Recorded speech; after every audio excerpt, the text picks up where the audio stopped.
The Donut Bag is brought to you by Penn Highway Marketplace, the marketplace for vintage goods, quality collectibles, and handmade crafts. It's where I get all my sports memorabilia. Go to facebook.com/Penn Highway. That's facebook.com/PENNHWY and mention I sent you. All right. Our season preview show. We're finally here. We're finally here to real football.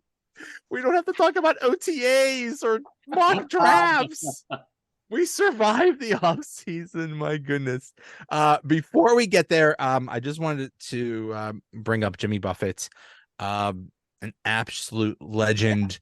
You might think if you're not a fan, you think, oh, Margaritaville, cool.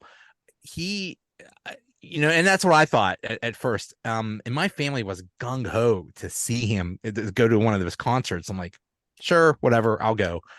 It was an experience. It's basically one giant party with 30,000 people, and people that were like, bank executives during the day are wearing grass skirts and giving you Jello shots and stuff like that. It was such a crazy scene. Darren, I know you're a big fan. I know this really affected you. 31 shows. Wow.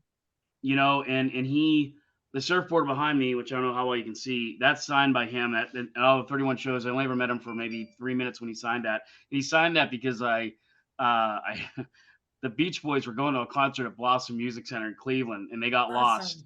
And the limo driver called the head of the limo company because he didn't know where he was. And the guy from the limo company happened to be on a treadmill next to me. And I guided the limo driver there. He said, "I owe you big, whatever you want." And I said, "Well, it's coming up." So, but 31 shows. It's tough because for a person I've only met 4 minutes, it feels like I lost my uncle. And my sister-in-law tweeted me or texted me, and she said, it's okay to be sad and cry because I did, and I still have a little bit over the last few days. He was a big part of my life. He is part of who I am. I think some people say, oh, you can't get connected to a singer or an actor or something like that. I think you can. And I went back and I read most of his books, and there's a quick passage, Joe. He wrote, "Everything leaves eventually in a physical form, but the memories of good people and good work are timeless." This was in reference to George Harrison's passing in 2001. So instead of saying a prayer, I just visualized George boarding a Pan Am Clipper, guitar case in hand, greeted by Captain Gardner McKay and entertaining director Freddie Neal by Jimmy Buffett.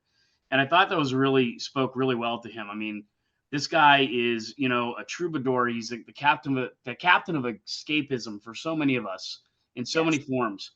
And, I like to picture that too. I like to picture something happy because he always made me happy, and yeah, I mean, I saw Franco Harrison at Coconut Bra once. So if you want a football tie-in, and that day I had him signed, Franco would pop up anywhere. Yeah. You never knew where Franco would turn up. I ran into him at the Turnpike once in Ohio. But yeah, there he was. I got that thing signed by Jimmy Buffett. I turn around, there's Franco in a Coconut Bra. I'm like, "Hi, Franco." "Hey, man, what's going on, Darren?" Because we had done some. That's amazing. Amazing, but yeah, I'll miss him, Joe. I'll miss him a lot. Yeah, he was basically, he had that pirate lifestyle of he would just go out on a boat and stuff. But he was so he has those margarita franchises like all over the world. And what was it? I saw that somebody said, and I thought this was like the perfect way to explain who he was to maybe somebody who wouldn't know who he was. They said, remember that feeling you get when you're a kid and you're on the last day of school and summer is right there, like within reach. They said Jimmy Buffett gave that to adults 365 days a year. And I thought that was like a really cool way to explain it. And he was a huge New Orleans Saints fan. Yes. And he would he was what do you think of about the New Orleans Saints? There was that Bounty Gate thing where Sean Payton got suspended for a year, and he wore he did a concert down there. He wore a free Sean Payton shirt. And that huge thing with the in the playoffs with the blown call. And so he got really mad about that. But yeah, he was a big New Orleans Saints fan. So But, we do connect to these people, like Darren said, people say that you can't feel this way about people. And I would always push back on that, because you need to even look at like how people felt when like Princess Diana died, or like I remember hearing my mom talk about like Kennedy getting shot. Do you know what I mean? And you think about like musicians, and Franco Harris's death. And, these things do have an impact. I mean, these people are so public for us, they let us into their lives, and, we feel like you get to know them on a personal level, and they matter to you, and so I totally get it, Darren. Celebrities get people through, especially musicians, people through a lot of hard times. And I think when people are going through those things and they're listening to that person's music, there's total connection. You connect like completely with them. I have all kinds of music tastes. I like Metallica, I like Taylor Swift or whatever, but there are times when I'll just listen to Jimmy Buffett songs all day, and you just get you just feel good. There's just feel good songs. It's just relaxed, laid back, and it's rest in peace. Now on to the Steelers. Oh boy. Well, let me bring up something. This is when the schedule first came out, we all made predictions. Oh, right. Yes. And January. No, what was that? It was I think it was May or something. May? Was it? Yeah. Wasn't that long ago. Yeah. Let's take a look at this. So funny thing is, almost all of us predicted a loss this week for the San Francisco, except for LeeAnn, of course. I can't see me. I don't know why I can't see me. Okay, well, don't worry. We'll get to you again. You're all wins. Let's just put it this way: you're all wins except for like 3. Yeah, what did I lose? The 24th. Me and Allison predicted 10-7. Darren said 11-6, and LeeAnn said 12-5. Right. Hey. I want to change mine. I want to say officially I'm thinking 11-6 now. Does anybody else want to change theirs? I'm sticking with my win. There you go. I'm sticking with my win. Yeah. No, 11-6 is where I have them, Joe, because for 2 reasons. One, I think that's where they will be, and I think that's where they need to be. It's 9-8. Yeah, 9-8 might be nice, but to me, we all want to see that progress, and 11-6 I think shows that. If they make the playoffs and lose in the first round, I'd like to see a playoff win, but I mean, they're also, the AFC North is brutal. I mean, it just is. I have the AFC is brutal. The entire conference. Yeah, the entire AFC. It is. I think you have the AFC is just absolutely loaded with a few Super Bowl contenders, and then you have the NFC. It's kind of cute, and they have some pretenders, and who's going to be the best pretender. But I love that. Yeah, the AFC is where it's at, and I have them splitting with Baltimore. I have them splitting with Cincy. I have them sweeping the Browns, and I think that's fair. Even the Browns, you never know, but I think that's where you see it. It's not anymore where the Steelers pretty much are probably gonna win most of those games and lose just one to one of those teams. I'm afraid sweep Cincinnati, sweep Cleveland, split with Baltimore. I'm afraid 10-7 might not make the playoffs. I don't think it will. Wow, it's going to be tough. It's going to be really tough. I mean, you have the AFC the Steelers South. Will find a way to sneak in. Right. Yeah, somebody will go 6-11 and win the NFC South. So that's going to screw that. Yeah, if they get in via wild card, I'd be concerned only because they haven't had that win. They haven't won a playoff game in I don't know how long. You know what I mean? So it's like you got to win those. You know what I mean? Yeah. Great point. And we need to get back to the business of that. Yeah, and that's an excellent point that you bring up too, Allison, because they could be facing Baltimore at Baltimore in a playoff game if they go at the wild card. That's a great point. Very easily. What happened? So if they make the playoffs but then lose again in the first round, is this season a disappointment? I say yeah. Yeah. I say no. I don't think it's a disappointment. I mean, I think it's frustrating. Do you know what I mean? But I still think it's progress over where we were last year. I think it would be the first year that we're kind of firing on all cylinders with, Pickett coming in as the starting quarterback. I mean, this is not his rookie season, but I mean, it's not like a full second season when he wasn't the starting quarterback last year. We had Matt Canada spoon feeding him baby bites of the offense. Do you know what I mean? We had TJ Watt out. I mean, we just weren't 100% for the majority of last season. So I think if we could capitalize and do better than we did last year and make it to the playoffs, I think that's a success. I know it won't make people happy. I would say this. I agree with you because of one factor. We have the youngest offense in the AFC. Yes. If this was a tested and veteran offense, then yeah, I'm with you. But I'll go with 11-6, making the playoffs and losing the first round. I didn't think at the beginning of the year I would be happy with that. But Joe knows I was at 5 training camps this year. I got to spend a lot of time watching the team, and man, it's been fun watching them develop. And I tell Joe, and I know there's not a lot of science, factual basis to this. There's something there. I keep saying that. Yeah. There's something there. And I don't think it's going to happen this year. Sorry, Steeler fans.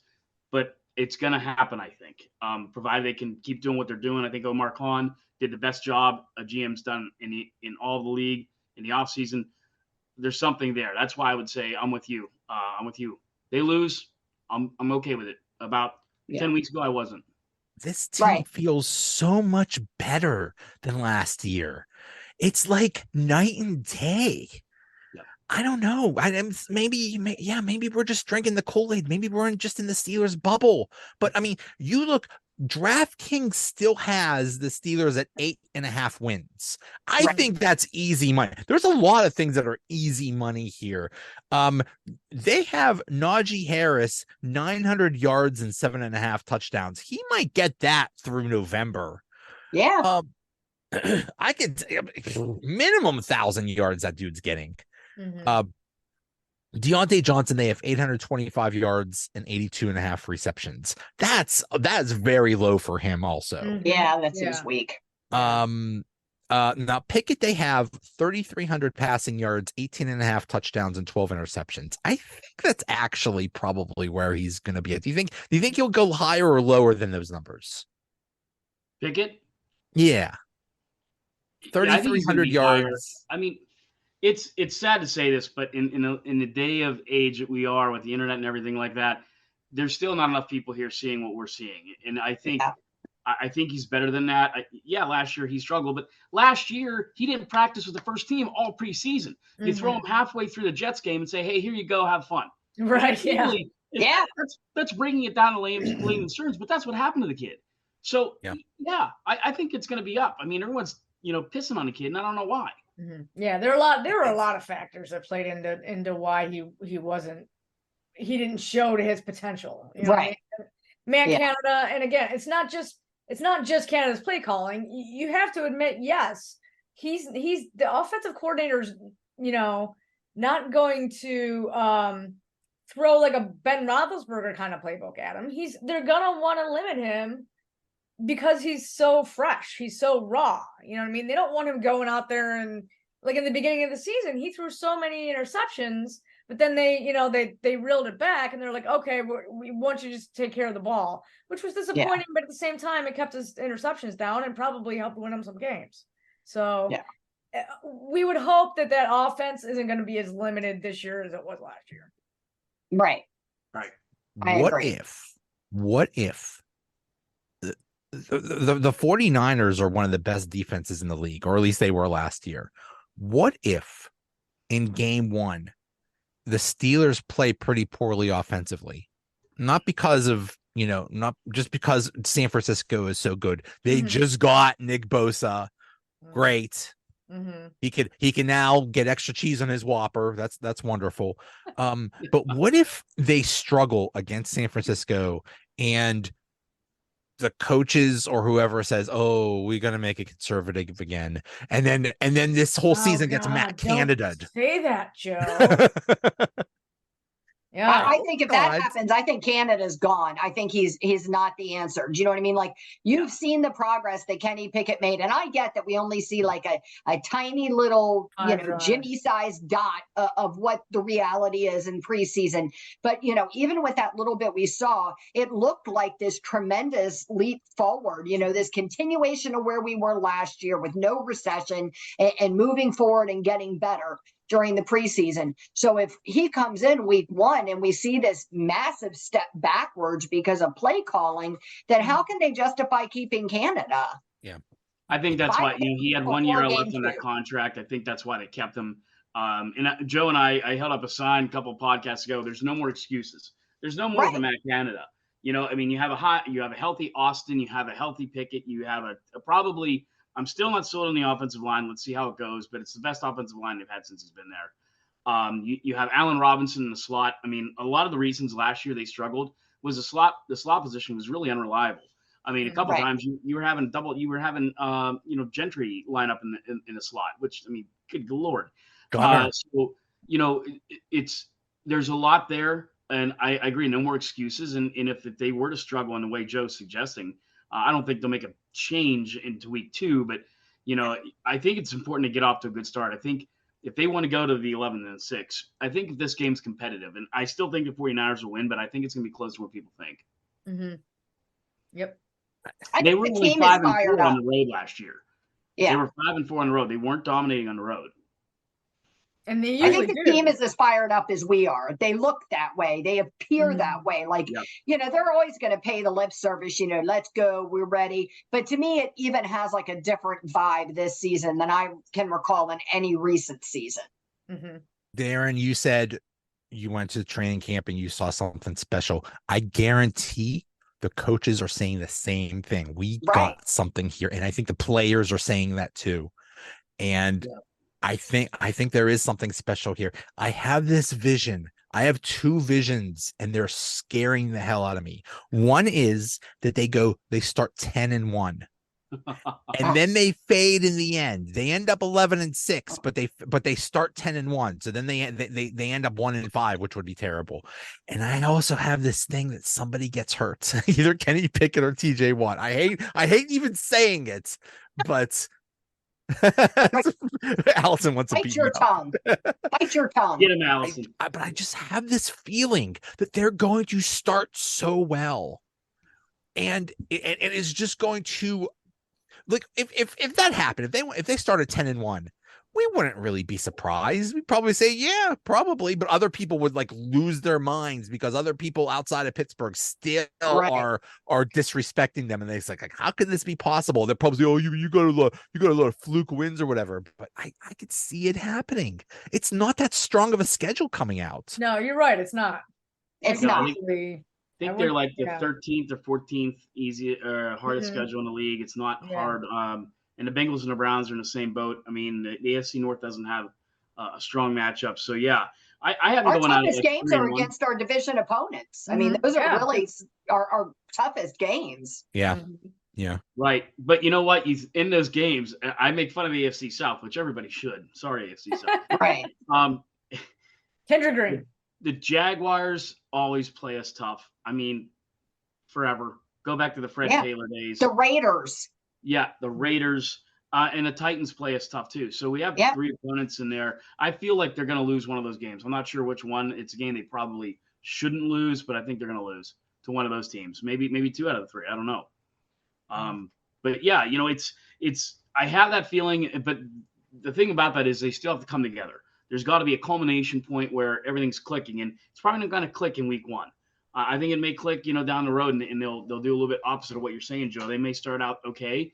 I am going at least 3-1 in the first 4 games, bumpiness, and then you know they may blow the first games against the Ravens and the Bengals, but I think they'll learn from that. And I really do feel like they're going to come out on a strong season because of that youth. I mean, they list, you know, they're listing the ages of those players. At least they did up here when KDK was carrying the games, you know, and Batch and Pomp are reading them off. It's like 22, 21, 22, 24, 23. And you're like, whew. I mean, this reminds me of 04, you know, 03. I think Allen Robinson is probably the oldest player on the offense. Probably. Yeah, I think he is now. Yeah. So, yeah, that's the thing. We think Kenny Pickett is going to make a huge jump. I think everybody thinks George Pickens is going to make a huge jump too. Yeah. It's exciting. Pickens has the makings of a great receiver. Yeah. He's got great hands. He's got Lynn Swan like kind of moves. You know, he's got the makings there. I think the running back situation's good. Najee Harris, they have a decent second running back here. They are pretty well. You can rest Najee Harris now. He doesn't really. I have to hadn't heard about him. Tell me more. What's his name? I hear he's going to be the starter by week 2. Yeah, but if you talk to people outside of Pittsburgh, they basically say that Najee Harris like doesn't know how to walk or try. He's basically a toddler. So stupid. Like, how are they allowed to like procreate and drive cars? They're so dumb. Yeah, all these Right. fantasy experts I hear, it's like Right. Jalen Warren is better than Najee Harris. He'll have more carries. I bro. do get how Warren impacts Harris's numbers. So, like, from a fantasy standpoint, like that might be concerning. But that isn't because Harris can't play. Like, in Pittsburgh, we should be grateful that we have this like 1-2 knockout punch duo. I think it's excellent to have 2 different kinds of running backs on our team. Mm-hmm. Yeah, how did that go with Willie Parker and Jerome Bettis? Oh yeah, we won a Super Bowl. Really well, yeah. Exactly. So yeah, I think I think Warren might get 5 touchdowns this year, or maybe a couple through the year, maybe on the ground. But that's what you like out of a backup. But yeah, Najee Harris is still good, and I think he ran behind some horrible offensive lines. And the Steelers did nothing at all to address that or remedy it or anything. And you had him getting killed back there. It's 3rd and 13 and you're throwing a fly route to guys that can't block for you.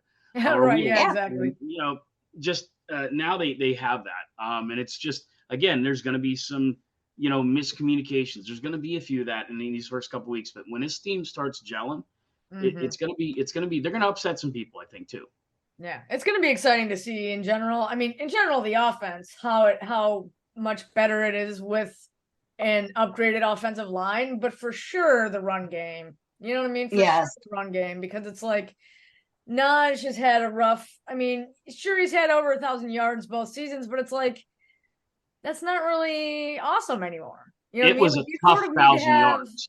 It was. Yeah.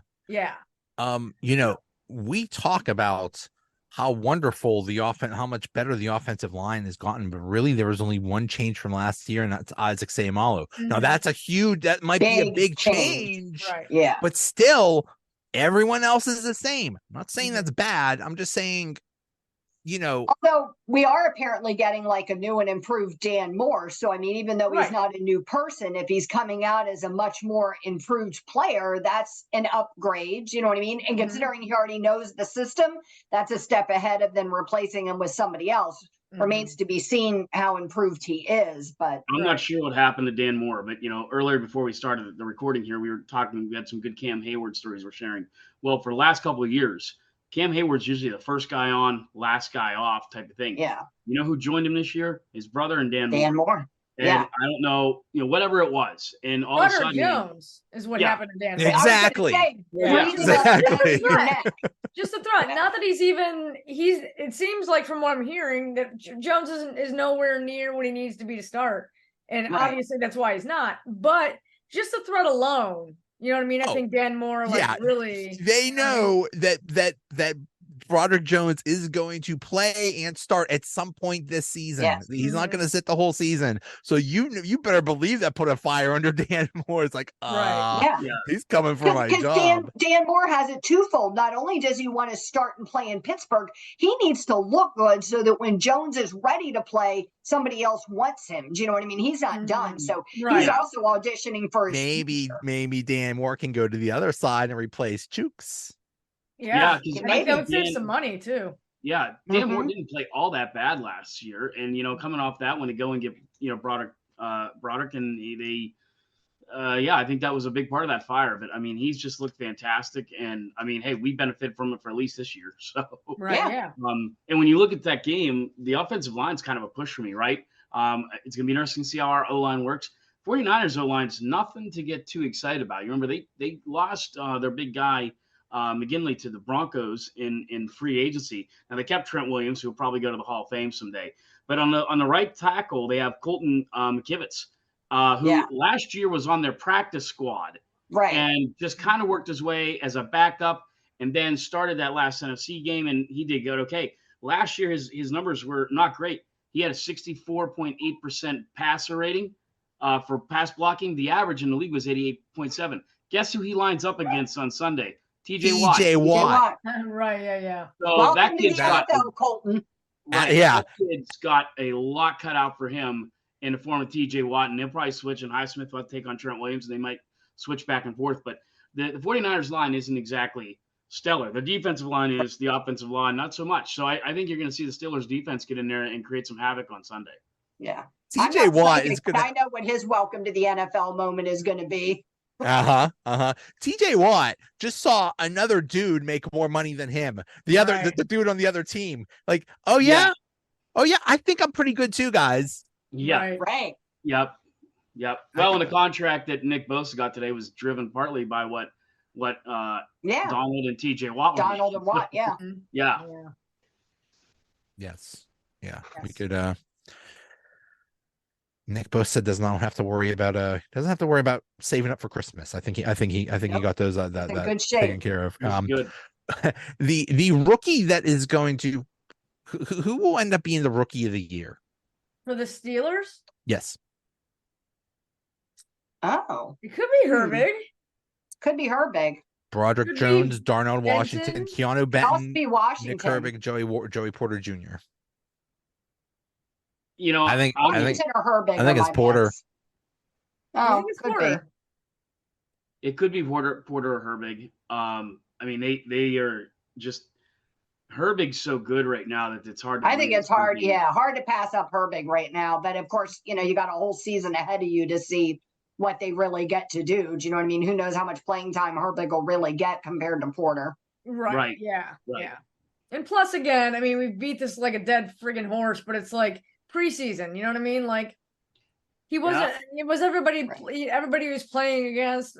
Even though they were starters, were they all going like with right 120 million%? No, you know what I mean. So it's like I definitely am. I'm excited to see what he can do when he does come in for Water Highsmith. And the great thing about him is he can play both sides. Yeah, you know what I mean. Like he can go in for either one of them. You know, he doesn't just have to spell Watt or spell Highsmith. Right. It's the talent from the Herbigs in general is pretty enticing. Yeah. You know who I haven't heard one thing about all year? Levi Wallace. It's like, is he even on the team? Like, yeah, he's a starting quarterback, and nobody's said a thing about him. He's been so eclipsed by Porter. It's you know what I mean. Yeah. They just don't even talk about him. Totally eclipsed. Yeah. And they know we have Levi Wallace. Yep. Yeah, it's a Dan Moore thing. Just like... A total eclipse of the Wallace. You like that? You see so many hard references good. Tonight. It's good. It's good. What was that, Darren? I said, how many heart references will we have tonight? Right. Yeah. No, I mean, and that's the stuff too. I mean, if I think players let you believe, man, I don't care what you say in the media or what people say. They do. They see that stuff. That kind of stuff makes it into the lockers, and it does matter. And it's not like we try to drive an opinion one way or another. Right. But that what you said, Joe, and what you said, Allison, before about Broderick Jones, I think that's going to drive Wallace. It really is. I think I remember Troy Polamalu not being real happy about being on special teams. His rookie year, he had some playing defensive back, and they stuck him on special teams, and he started lighting people up. Yeah, in those first couple of weeks, and then Koehler was like, maybe we need to get this kid more in the backfield, and and he said it, he somebody somewhere something wrote something about he might be just a special teams guru, and that lit a fire. But in Pittsburgh, that's a great way to make it on to start either on the defense is to go through special teams. I mean, you mentioned Polamalu, but Harris also and Brett Kiesel. They were also special teamers that made their way. Yep. Yeah, I mean, there's a lot of them. It's super common. So some of the biggest names in Steelers defense history got their start that way on special teams. So Herbig could find himself in that position.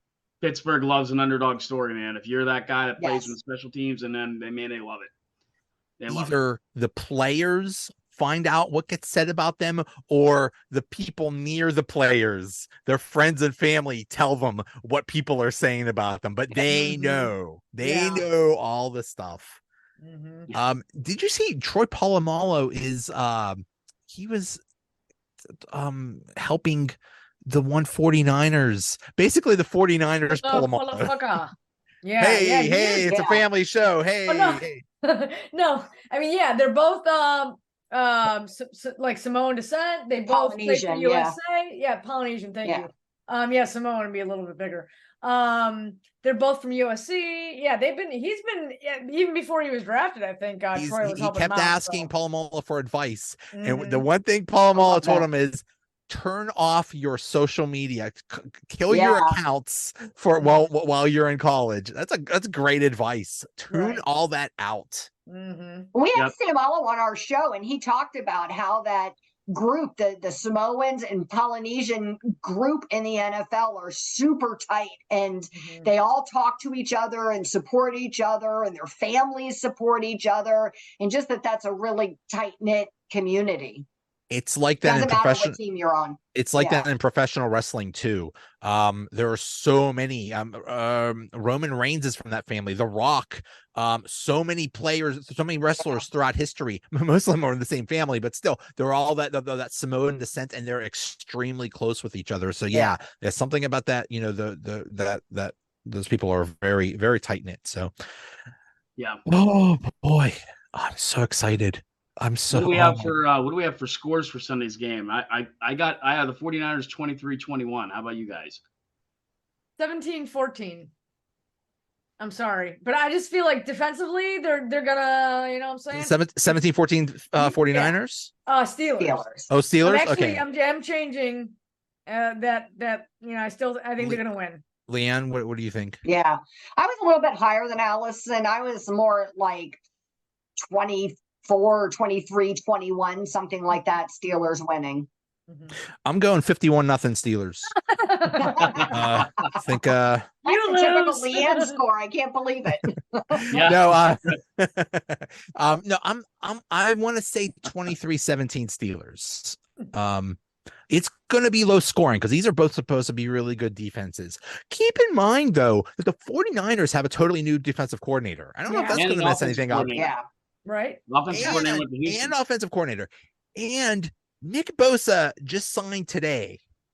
Yeah. He is not going to be in football shape. I don't care what he's been doing. I don't care if he's been hanging out at living at Planet Fitness or something like that. He is not going to be in football shape. They're going to have him on a pitch count. Nothing takes the place of preseason. Nothing takes the place of that. He cannot replicate that. Nope. Yeah. No, I agree. He'll be a little rusty, but I mean, he's still Nick Bosa, so you know. But you know, there's injury concerns there. You know, when you don't have that conditioning. We talked about this earlier. Yeah. There's a risk. How of much injury. do you want to risk him? Yeah, especially since you paid him a buttload of money. You know? Yeah, really. Right. And it's not a conference game. Do you know what I mean? Which is not to say it doesn't count, but it's like a slightly different level. And it's week 1, which is always a wonky week anyway. So how much do you want to risk, Bosa? You know, and if you knew TJ Watt was going to get hurt last year against the Bengals, even though that was a conference game, would you have chosen to win that game or keep TJ Watt? Not that you can predict things, but. No, great points. I mean, absolutely. And the 49ers and Steelers have an interesting week 1 matchup history. They've met in week 1 a bunch of times. You know, I remember the 93 when I was at that game. My dad took me to that game. I was a younger kid, and you know, I mean, we almost beat them. You know, we were struggling. We came back, and that was a super team. That was probably Steve Young. It was Jerry Rice. I mean, that's what we're kind of talking about. You know, I mean, this 49er team comes pretty loaded for bear. You know, Brock Purdy. I mean, you can say what you want, but 32 points they average. Him and McCaffrey hooked up, and when you start hooking up with the Christian McCaffrey. He's tough. They got great receivers. Brandon Ayuk's probably going to be fantastic. I think Deebo Samuel has a bounce back this year, and you know they have a great tight end. They are a force to be reckoned with. I mean, this Steeler defense that we're you know talking about how good it's going to be. This is a hell of a test in week 1, a big time test.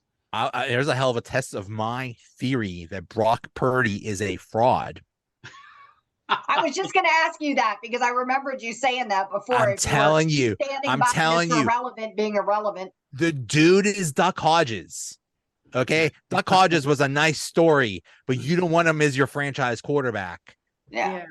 He's just a smart dude. I think we're going to find out pretty quickly if he really is, you know, what he appears to be, or is it a little bit of an optical illusion? Mm-hmm.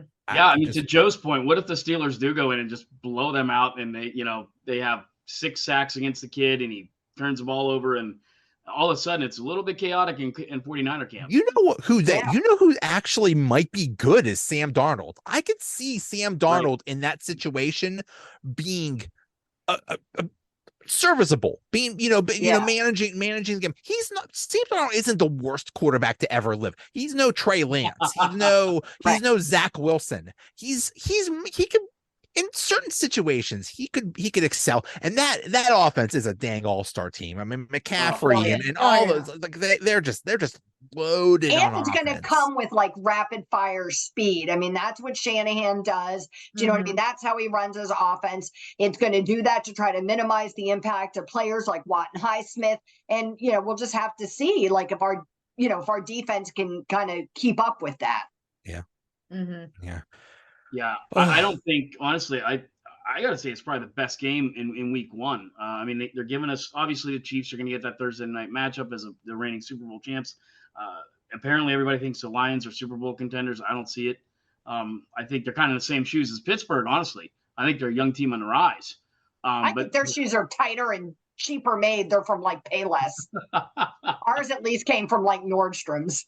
Right, or Dick's, yeah.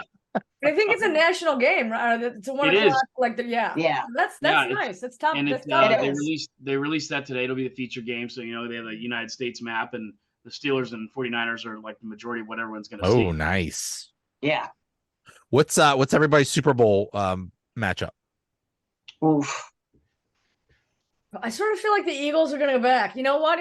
How cool, like, I don't think the Steelers are going to go to the Super Bowl, but how cool would it be if it was like Steelers and all Pennsylvania Eagles. Super Bowl would be amazing. That would be bad. Amazing. I wouldn't be surprised if we saw a repeat of last season with Kansas City and the Eagles. I just think they're both so good. That would not surprise me. I think it's going to be Bills Eagles. That's what I think the Bills have a good shot. I don't know, man. It seems like Josh Allen's had a rough go of things lately, and it's like, I know it was the preseason, but I felt like we really dismantled them compared to like how badly they pounded us into the sand.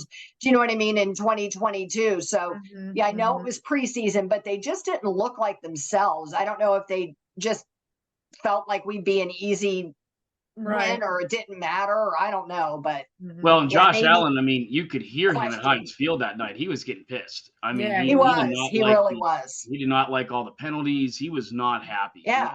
They looked terrible, like undisciplined and sloppy. Right. And again, it's preseason. We get that, folks. But I think you make a great point on that. But at some point, I feel like this team is too talented not to get there. So I'm kind of with you, Joe. I like the Bills. My heart says Chiefs because I think they're in a mini dynasty run right now. I don't know how much longer it's going to last. I mean, the Chris Jones thing, I mean, that's a big component they're missing right now. Kelsey, that's huge too. That's all very big. I mean, Sky Moore might step up in the receiving core a little bit, but and then for my NFC pick, because I think it's really up in the air, it could be Philly. Dallas might be able to sneak in there if you believe in Dak. Hey, why not? The defense is good enough to get him there. But I think the Vikings might be there.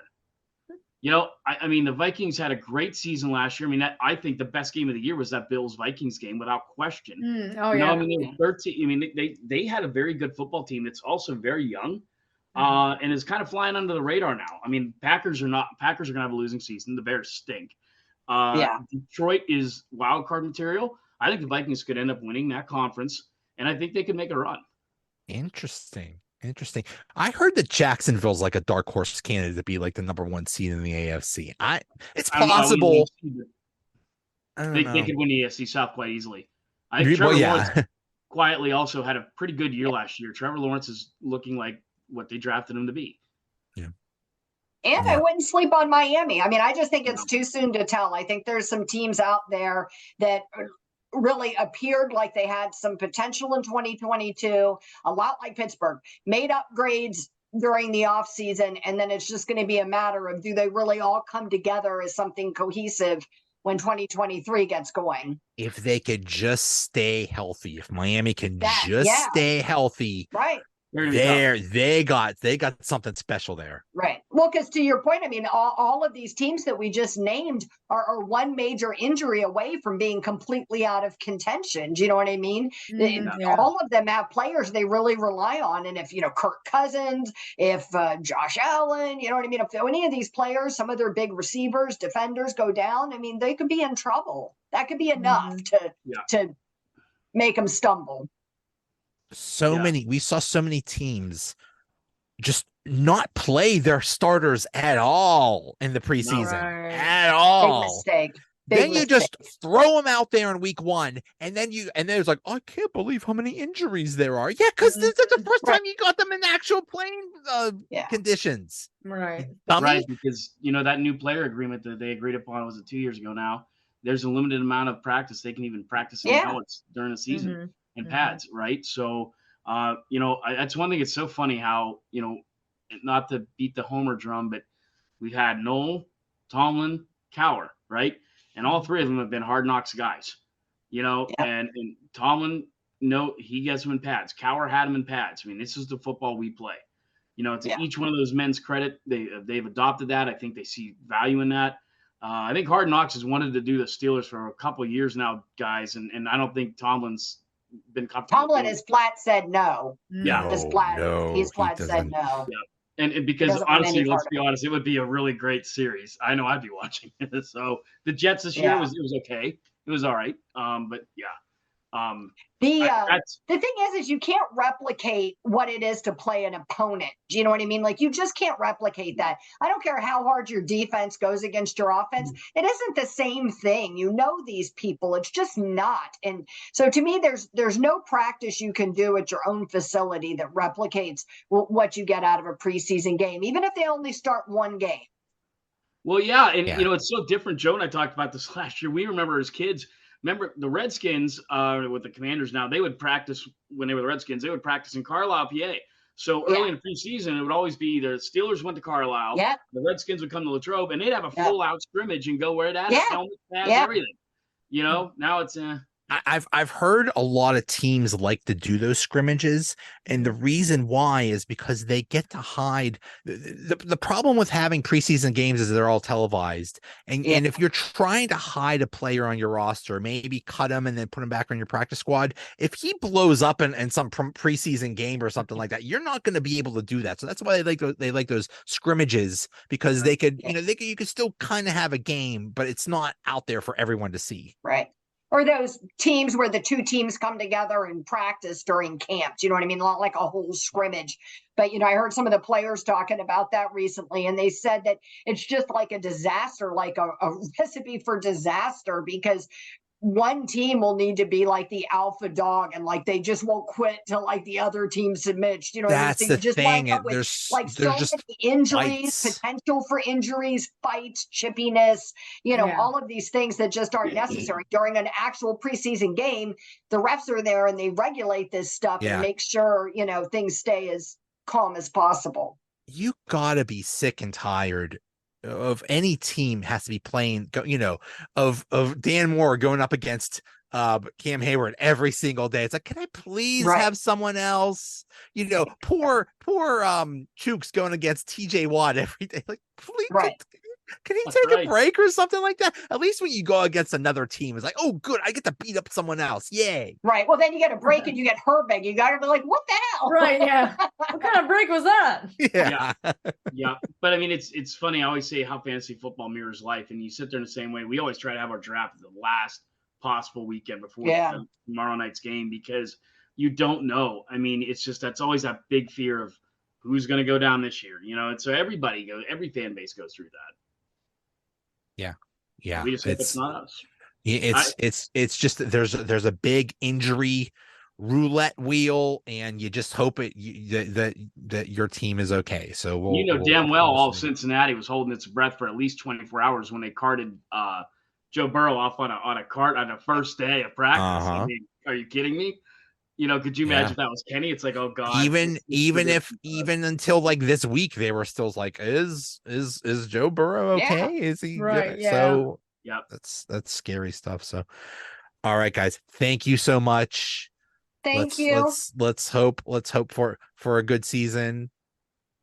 Thank you, Joe. Thanks, LeeAnn, Allison. Nice seeing you guys. Good to see you too, Darren. Thank you. All right. Thanks, Joe. See you guys. See ya. Thanks, Joe. Bye.